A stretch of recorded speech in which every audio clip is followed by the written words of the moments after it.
الحمد لله الحمد لله الذي جعل الله القرآن هدى للناس وبينات من الهدى والفرقان أشهد أن لا إله إلا الله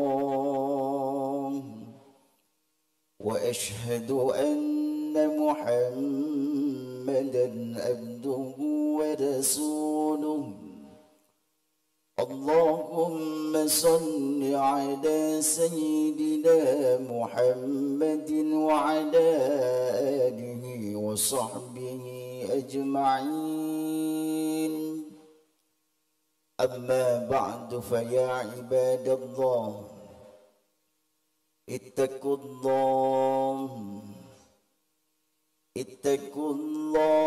حق تقاته ولا تموتن إلا وأنتم مسلمون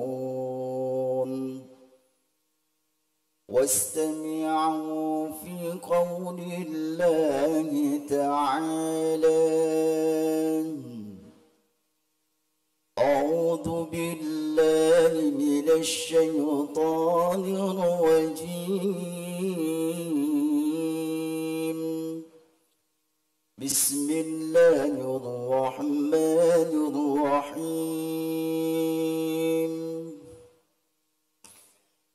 يا أيها الذين آمنوا اتقوا الله حق تقاته ولا تموتن إلا وأنتم مسلمون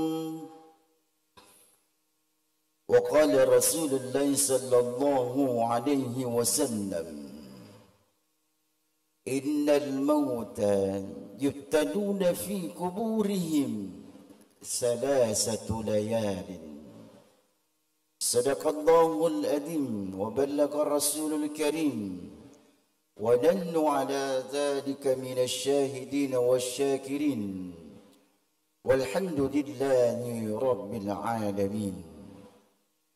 Jemaah Jumat insya-Allah, semoga Allah terus memberikan kita kesehatannya, terlebih-lebih lagi nikmat beribadah kepadanya. Amin ya rabbal alamin. Al-Imam Al-Ghazali pernah berkata di dalam kitabnya yang berjudul Al-Quwwatul Iman fi Ahwalid Dunya. Di dalam kitab ini diungkapkan bagaimana kekuatan iman menghadapi tantangan dan cobaan kehidupan di dunia. Al-Hujjatul Islam Al-Imam Al-Ghazali mengatakan dalam kitabnya, Al-insaduhu, manusia itu kadangkala dia diuji dan diberikan cobaan oleh Allah apa yang paling menonjol dalam dirinya. Orang kaya yang memiliki harta yang menonjol diri pribadinya, diberikan kekayaan oleh Allah, maka dia diuji dengan hartanya. Orang yang berpangkat, memiliki jabatan, boleh jadi dia memiliki struktur jabatan di pemerintahan, eselon 2, eselon 3, mungkin dia abdi negara di tingkat kepolisian atau TNI, diberikan ujian dan tantangan kehidupannya ketika dia diberikan jabatan tersebut. Itu hanyalah sebagai ujiannya Allah. Sanggupkah dia mampu mengelola, memanajemen sebaik mungkin pemberian-pemberian Allah? Apa katanya Hujjatul Islam Al-Imam Al-Ghazali? mengatakan dalam kitabnya, al-insanu, manusia itu akan selamat dalam ujian tersebut jikalau dia mampu menghadapi tantangan dan ujian ketika dia memiliki hal tersebut. Salawat dan taslim tak lupa kita kirimkan ke junjungan kita Rasulullah Muhammad sallallahu alaihi wasallam, Nabi yang datang diutus oleh Allah memberikan pencerahan hidup kepada kita semua manusia, tanpa mau membeda-bedakan suku, tanpa mau menyinggung ras, tanpa mau menyinggung satu agama. Rasulullah datang memberikan warna yang begitu gemerlap. Di dalam penelitiannya seorang profesor yang bernama Profesor Dr. Heilman yang datang dari Jerman telah mengungkapkan bahawa sesosok Nabi Rasulullah Muhammad sallallahu alaihi wasallam mampu membawa cahaya yang begitu terang benderang karena membawa manusia bisa terselamatkan, membawa manusia dari kegelapan menuju cahayanya Allah Subhanahu wa taala. Insyaallah di khutbah yang singkat ini, di Ramadan ini, saya akan coba mengangkat satu judul khutbah yang ingin menggugah hati kaum muslimin yang ada di Kepulauan Yapin ini, tentang bagaimana Allah menghubungkan antara harta. Harta ini erat kaitannya hubungannya dengan perjalanan kita menuju alam kubur. InsyaAllah esok lusa pasti kita akan memasukinya. Jamaah Jumat yang dirahmati oleh Allah Subhanahu wa ta'ala, dalam hadis Rasulullah ribuan tahun lalu lamanya telah diungkapkan dalam kitab-kitab hadis. Riwayat ini sangat kuat jalur sanadnya. Di riwayat ini Rasulullah mengungkapkan satu ungkapan hadis yang singkat dan padat. Bagaimana menceritakan seorang manusia yang hidup di dunia, nanti kelak dia akan meninggalkan dunia. Nanti kelak dia akan terbungkus kaku. Nanti kelak dia akan dimandikan dan hanya berpakaian tipis, 7 lembar kain putih, diturunkan dalam tanah, ditutup dengan papan, ditinggalkan keluarganya, hartanya yang dia kumpulkan, dia nanti akan menjadi kenangan. Boleh jadi hartanya hanya menjadi perkara-perkara di dunia, perebutan ahli warisnya. Apa katanya Rasulullah dalam hadis tersebut?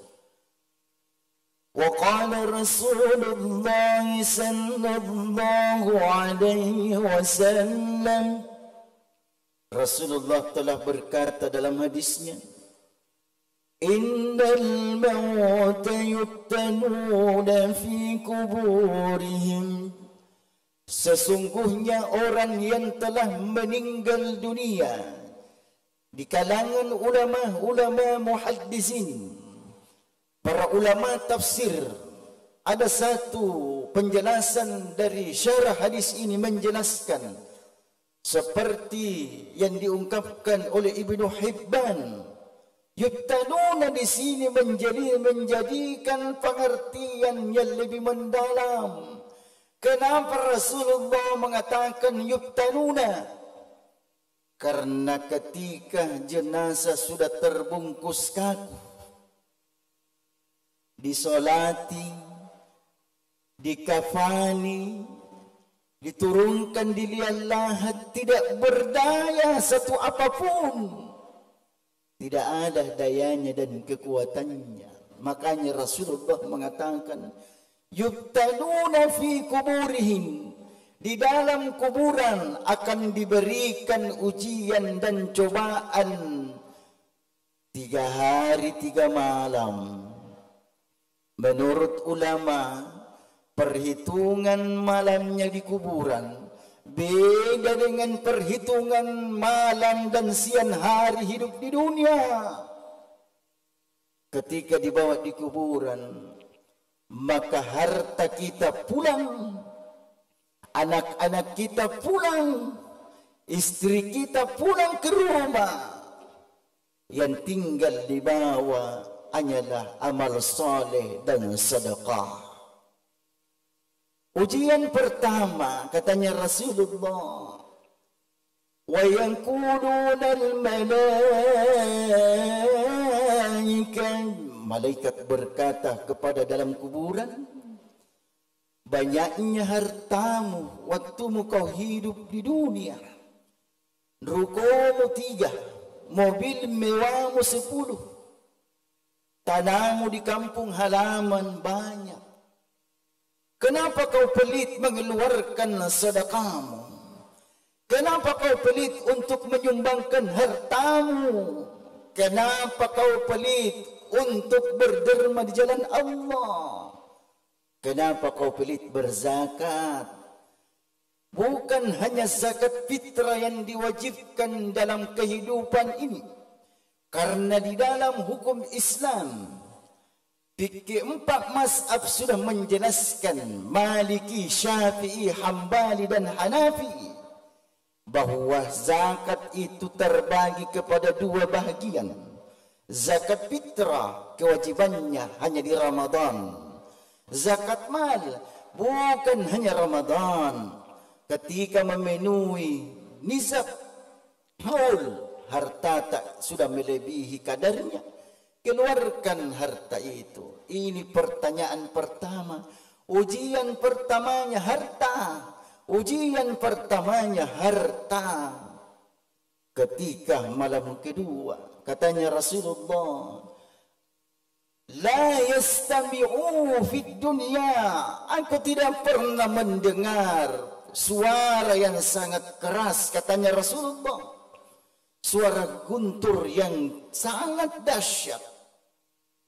Dalam kuburan si jenazah berkata, ma hada, apa ini? Tidak pernah saya dengarkan suara ini ketika saya hidup di dunia. Balikkan aku di dunia.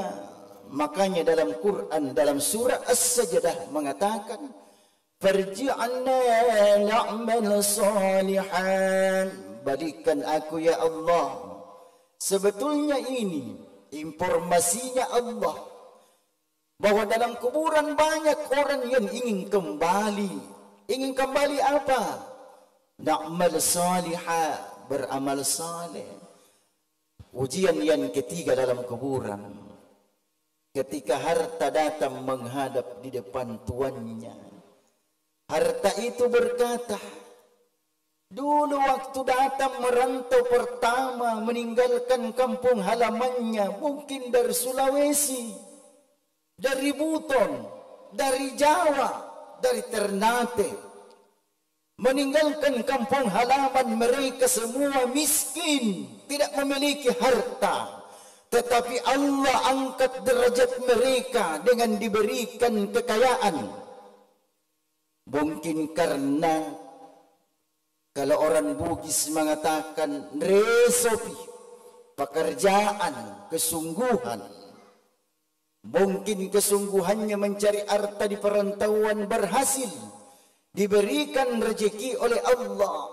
Maka harta itu berkata dalam kuburan, saya dulu yang dia kejar. Ketika dia sudah memiliki, naik rezekinya, mulai beli rumah, beli mobil, beli ruko, diberikan rezeki oleh Allah, lupa bersedekah, lupa mengeluarkan zakat. Maka hari itu harta akan berkata, ana asyuja'ul, saya ini adalah ular besar yang dikatakan oleh Rasulullah karena pelitmu di dunia. Ketika hadis ini ditutup oleh Rasulullah, 4 sahabat menangis. Apa katanya 4 sahabat ini? Salah satunya orang paling kaya, Abdurrahman bin Khauf. Menurut penelitian pakar ekonomi yang ada di Brunei Darussalam dan pakar ekonomi dunia yang ada di Inggris telah meneliti hartanya Abdurrahman bin Auf. Seandainya mau dikumpulkan hartanya Abdurrahman bin Auf sampai sekarang, mobil Pajero tipe tertinggi dikumpulkan berbaris dari Serui sampai Brunei Darussalam, masih belum habis hartanya. Menangis Abdurrahman bin Auf, ya Allah, jadikan hartaku sebagai penyelamat. Sebagai kesimpulan, cepat-cepat bayar zakat mal kita. Cepat-cepat keluarkan zakat harta kita. Karena mungkin besok lusa, ketika kita sudah meninggal dunia, ketika kita sudah di bawah kuburan, menangis kita, ingin kembali.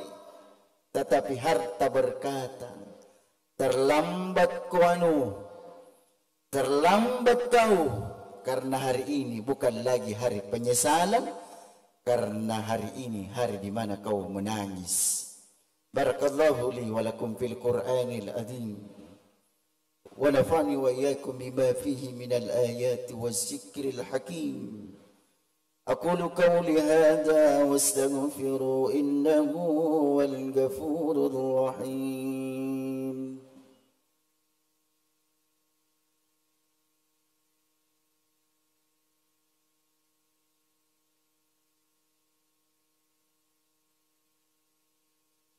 الحمد لله الحمد لله الذي كما أمر، أشهد أن لا إله إلا الله ونشهد أن محمدا عبده ورسوله. اللهم صل على سيدنا محمد وعلى آله وصحبه ومن والاه. فيا عباد الله، اتقوا الله حق تقاته ولا تموتن إلا وأنتم مسلمون.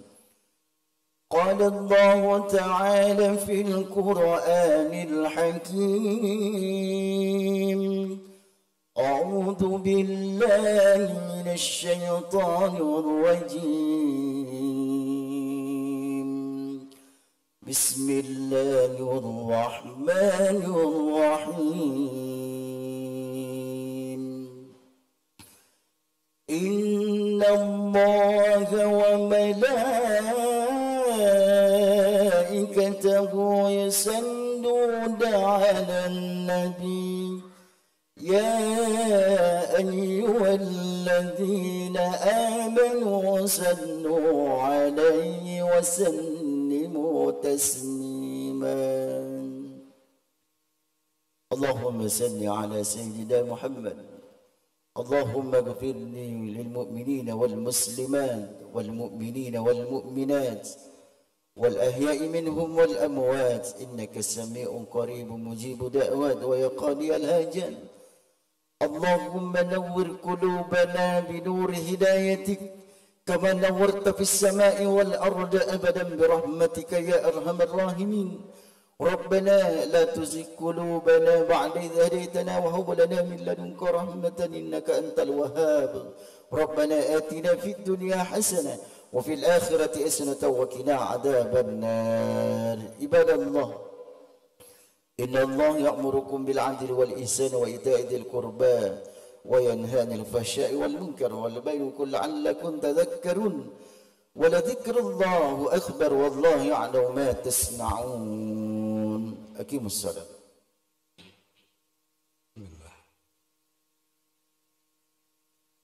الله أكبر الله أكبر، أشهد أن لا إله إلا الله، أشهد أن محمدا رسول الله. حي على الصلاة، حي على الفلاح، قد قامت الصلاة، قد قامت الصلاة. الله أكبر الله أكبر، إله